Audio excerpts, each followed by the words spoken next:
मैं कहना चाहता हूं, ये जो आज का दिन है, ये 10 दिसंबर, ये ऐसा दिन है कि ये हमेशा ये प्रवासी राजस्थान दिवस के नाम से राजस्थान के अंदर जाना जाएगा। राजस्थान क्षेत्रफल की दृष्टि से भी बड़ा नहीं है। राजस्थान यहाँ के लोगों से के दिलों से भी, क्योंकि वो सभी को समाहित कर लेते हैं और उनका जो मन होता है वो बहुत बड़ा होता है। सभी को नमस्कार। आज के इस राइजिंग राजस्थान की दूसरे दिन के प्रवासी सम्मेलन कार्यक्रम में हमारे बीच में उपस्थित राजस्थान के महामहिम राज्यपाल श्री हरिभाऊ जी बागड़े साहब, महामहिम सिक्किम के राज्यपाल श्रीमान ओम माथुर जी, भारत सरकार में हमारे केंद्रीय मंत्री सम्माननीय भूपेंद्र यादव जी, कार्यक्रम में उपस्थित मेरे मंत्रिमंडल के सभी साथीगण, सभी विधायकगण, सभी मेरे प्रवासी भाई और बहनों, सबसे पहले तो मैं आप सभी का राज्य की सुनहरी धरती की महक के लिए हमारे एक निमंत्रण पर देश विदेश से समिट में पधारे मेरे प्रवासी भाई बहनों का राजस्थान की 8 करोड़ देवतुल्य जनता की ओर से आप सभी का हार्दिक स्वागत और अभिनंदन करता हूं। अपनी मातृभूमि के विकास की यात्रा में सहभागी बनने के लिए आप लंबी यात्रा करके यहां पहुंचे हैं, उसके लिए भी मैं आप सभी का आभार व्यक्त करता हूं।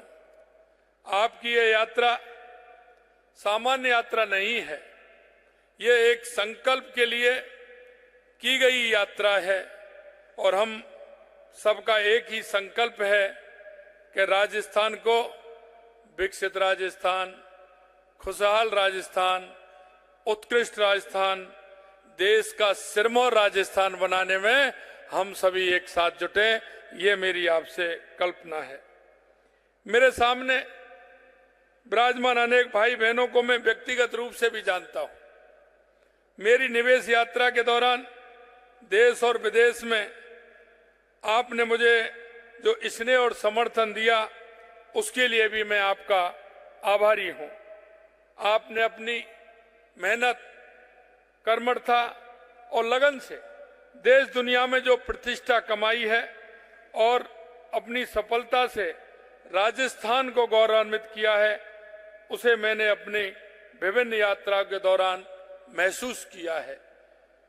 राजस्थानियों की मीठी बोली और मनोहार की अलग ही पहचान है, वो आपने दुनिया में बिखेरने का काम किया है, इसलिए भी मैं आपका आभार व्यक्त करता हूं। आपने अपनी संस्कृति और परंपराओं को भी दुनिया भर में फैलाया है। आपकी उपलब्धियां से सभी प्रदेशवासियों को निश्चित रूप से प्रेरणा मिलती है। प्रवासी राजस्थानियों के लिए हम आप तक पहुंचने का हर संभव प्रयास कर रहे हैं और हम प्रवासी राजस्थानियों के हितों को ध्यान में रखते हुए आपके लिए एक विशेष विभाग भी बना रहे हैं, जिससे कि वो विभाग पूरी तरह से हमारे प्रवासी भाइयों का ध्यान रखे।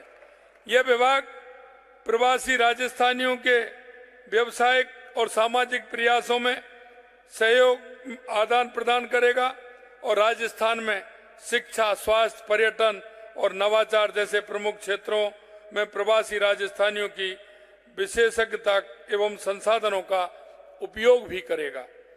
साथ ही हमारी सरकार ने राज्य में पहली बार हर साल प्रवासी राजस्थान सम्मान देने का निर्णय लिया है और मैं कहना चाहता हूं, ये जो आज का दिन है, ये 10 दिसंबर, ये ऐसा दिन है कि ये हमेशा ये प्रवासी राजस्थान दिवस के नाम से राजस्थान के अंदर जाना जाएगा। और ये प्रेरणा भी मुझे राजस्थानियों ने दी। मैं पिछले 17 नवंबर को जलगांव के एक कार्यक्रम में गया था।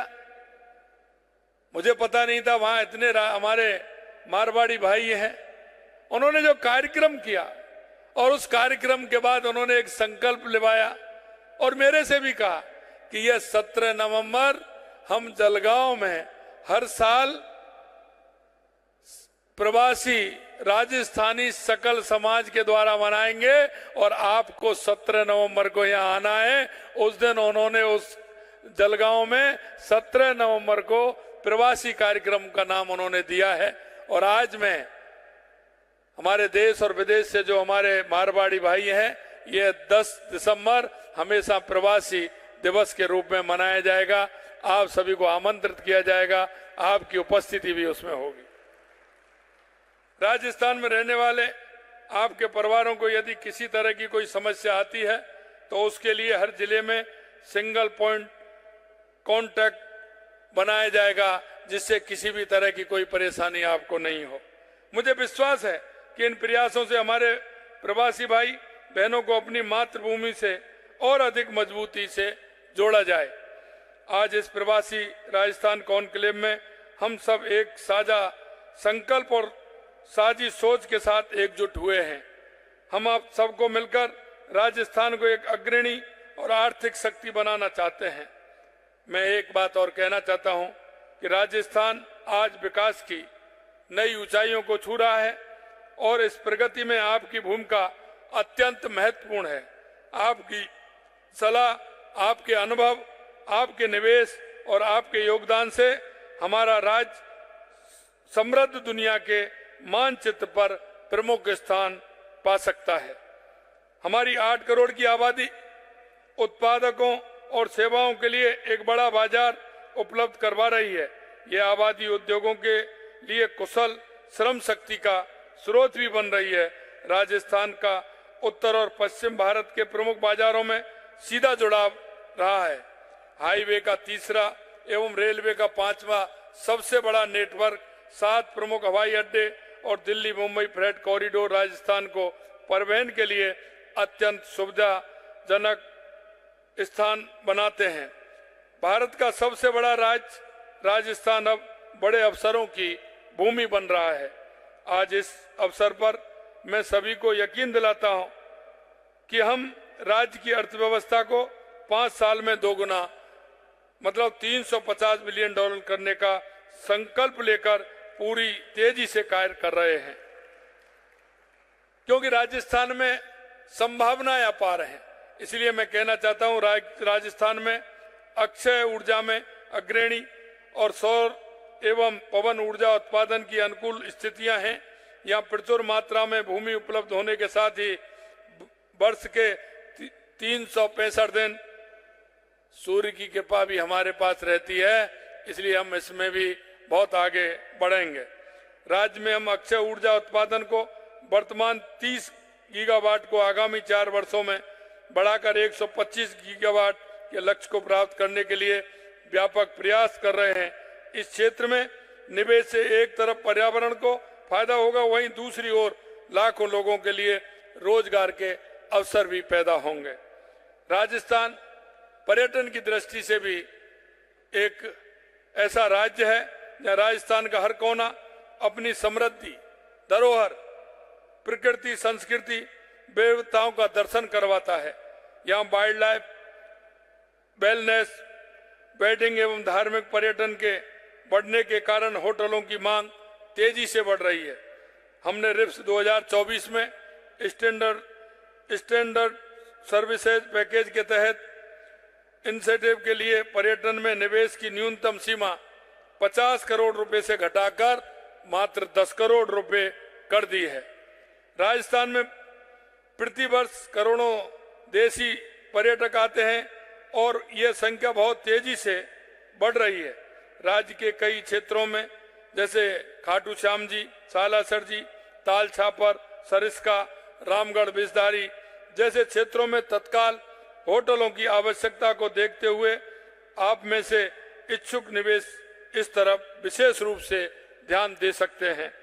राजस्थान में अगर हम खनिज की बात करें तो सोना से लेकर के लौह अयस्क, कच्चा तेल और प्राकृतिक स्टोन जैसे 82 तरह के खनिजों के भंडार हैं। यहाँ का मार्बल, यहाँ का ग्रेनाइट, अन्य भवन निर्माण की सामग्री दुनिया में प्रसिद्ध है। हाल ही में अनूठे रंगों के ग्रेनाइट की खोज से इस क्षेत्र में संभावनाएं और भी बढ़ी हैं। यहाँ भारत के सबसे बड़े ऑनशोर कच्चे तेल और प्राकृतिक गैस के भंडार भी हैं। हमने हाल ही में राजस्थान खनिज नीति 2024 तथा Rajasthan AIIMS and policy 2024 launch की है। साथ ही राज्य में गत वर्ष से खनिज के ब्लॉकों की नीलामी में अभूतपूर्व तेजी लाई गई है।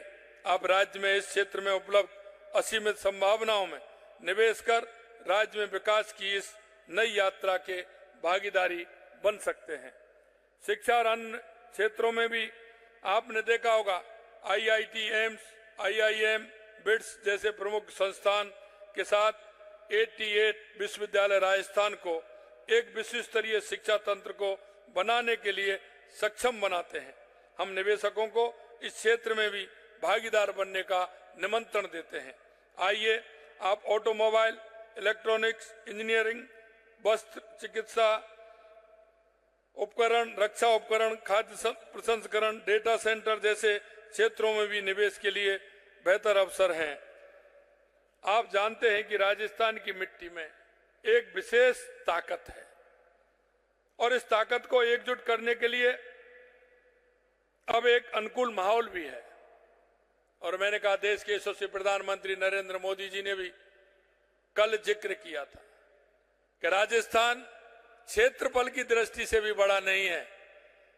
राजस्थान यहाँ के लोगों से के दिलों से भी, क्योंकि वो सभी को समाहित कर लेते हैं और उनका जो मन होता है वो बहुत बड़ा होता है। मैं आपसे यही कहना चाहता हूं कि आप राजस्थान के अनुकूल हमारी सरकार ने निवेशकों के लिए एक ऐसा माहौल तैयार किया है जहां उन्हें एक हर संभव सुविधाएं मिलेंगी। सरकारी प्रक्रियाओं को सरल बनाया है, पारदर्शी प्रशासन सुनिश्चित किया है, नई नीतियां बनाई हैं, बुनियादी ढांचों को मजबूत किया है, साथ ही बिजली और पानी की आपूर्ति सुनिश्चित की जा रही है। हमने निवेश को प्रोत्साहन करने के लिए न केवल 10 नई नीतियां बनाई बल्कि राज्य निवेश पोर्टल से भी निवेश प्रक्रिया को सरल और कुशल बनाकर समयबद्ध मंजूरी भी सुनिश्चित करने हेतु आवश्यक कदम उठाए हैं। हम प्रदेश में 53,000 किलोमीटर लंबा सड़क नेटवर्क बना रहे हैं। साथ ही 2,750 किलोमीटर से अधिक लंबे 9 ग्रीनफील्ड एक्सप्रेस निर्माण करने हेतु कार्रवाई प्रारंभ हो चुकी है। हमारे प्रदेश के पुनः आपकी दिल की गहराइयों से धन्यवाद देता हूं। और एक बात के लिए और मैं आपको साधुवाद देता हूं। मेरे को देश के अंदर विभिन्न प्रदेशों में जाने का मौका मिला, विभिन्न 4-5 कंट्रियों में भी मुझे जाने का मौका मिला, लेकिन जब वहां मैंने देखा हमारे प्रवासी भाइयों का, मारवाड़ी भाइयों का, कि जिस सामाजिक सरोकार के साथ उन्होंने काम किया है उसका भी कोई मुकाबला नहीं है। उन्होंने अपनी मेहनत, अपनी ईमानदारी, अपनी कर्मठता के साथ अपने बिजनेस को बढ़ाने का तो काम किया ही है, लेकिन सामाजिक सरोकार के क्षेत्र में हर जगह जो उन्होंने काम किया है, जहां मिले को गौशाला का काम उन्होंने किया है, जगह जगह गौशाला उन्होंने काम किया है, स्कूल बनवाने का काम किया है। यहां तक कि मैं आपको कहना चाहता हूं वहां के शमशानों का निर्माण करने का काम भी राजस्थानी प्रवासी बंधुओं ने किया है। इस तरह से कई सामाजिक क्षेत्र में काम करने वाले भाई, क्योंकि वो राजस्थान की उस संस्कृति से जुड़े हैं, उस मिट्टी से जुड़े हुए हैं। राजस्थान की मिट्टी की खुशबू पूरी देश और दुनिया में आप लोग फैलाने का काम कर रहे हैं। इसलिए भी मैं आपको दिल की गहराइयों से बहुत बहुत धन्यवाद भी देना चाहता हूं। राज्य में उपलब्ध असीमित अवसरों में हम आपके निवेश का स्वागत करते हैं और चाहते हैं कि आप राज्य के विकास में साझेदारी बने। आइए अपनी मातृभूमि में निवेश कर इस माटी से अपने और आने वाली पीढ़ी के जुड़ाव को और मजबूती से हम काम करें। मैं कहना चाहूंगा कि मन में जो है, मुझे पता है कि जिंदगी की असली उड़ान बाकी है। जिंदगी के कई इम्तिहान अभी बाकी हैं। अभी तो नापी है मुट्ठी भर जमीन हमने, अभी तो सारा आसमान बाकी है। मैं आपसे यही कहना चाहता हूं कि प्रवासी राजस्थानियों के लिए अभी बहुत कुछ काम करना है। इस आशा और विश्वास के साथ आप सभी यहाँ पधारे। आप सभी को मैं राजस्थान की 8 करोड़ जनता की तरफ से बहुत बहुत धन्यवाद और साधुवाद देता हूं। इस कार्यक्रम में आप हमेशा इसी तरह से, जो आज हमने कहा है कि 10 दिसंबर को हम प्रवासी राजस्थानी के कार्यक्रम बनाएंगे, आपको अगली साल के लिए भी आज ही मैं आमंत्रित करता हूं कि आप आए, पधारें और इस कार्यक्रम को हमेशा हम अपनी धरती से जुड़े हुए, अपनी संस्कृति से जुड़े होने के कारण, अपने उन देवी देवताओं से जुड़े होने के कारण, अपने उन सभी से जुड़ करके हम काम करें। ऐसा मुझे विश्वास है कि आप सभी प्रवासी भाइयों के नेतृत्व में ये राजस्थान आगे बढ़ेगा और हम दुनिया के सिरमौर बनेंगे। बहुत बहुत धन्यवाद। जय हिंद, जय भारत, जय राजस्थान।